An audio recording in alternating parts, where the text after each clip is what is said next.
siz öz surətinizlə, açılmağınızla komanda yoldaşınıza göstərməlisiniz ki, o sənə pas versin, dillə yox.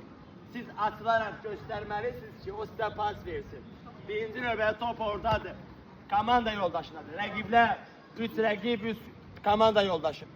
İstədik, qəbul, pas. Hop, baxdıq arkamıza. Qəbul, pas, getdik, hop. Qəbul, zərbə.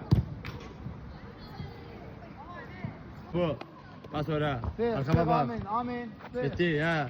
Pas o tarafa açıl, davay açıl. Ver, tez ver, yaxşı. Qəbul, hə, pas. Hə, olur, davay, yaxşı. Bir yanda götür. Qəbul, pas açıl qabağa. Ver qabağına, ver. Qəbul, hə, təybədəysən, hə. Yaxşı. Ver, açıl indi.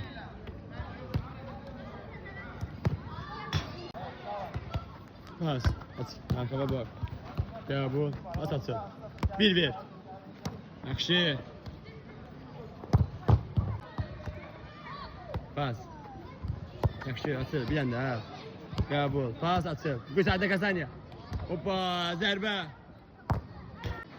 Pas, getdi. Hə, yaxşı, arkama bax arada. Bir ver Tofiq, bir. Afərin. Pas yəni bir verərsən. Getdi, hə, qəbul. Bir ver. Yaxşı, get. Yaxşı. Mövsüm bir verərsən, tələsmə, getdi. Hə, qəbul, pas. Bir ver, bir ver. Ver, qəbul, hə. Vur. Hə. Bir ver, bir.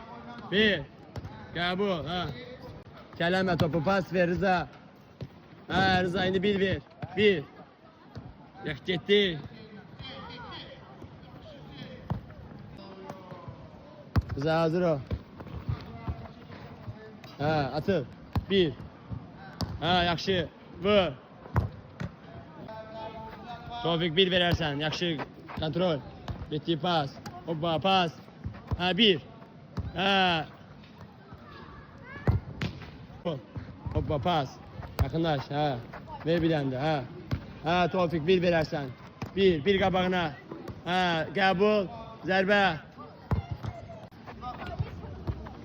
Pas. Həmən, açıl. Hə, yaxşı.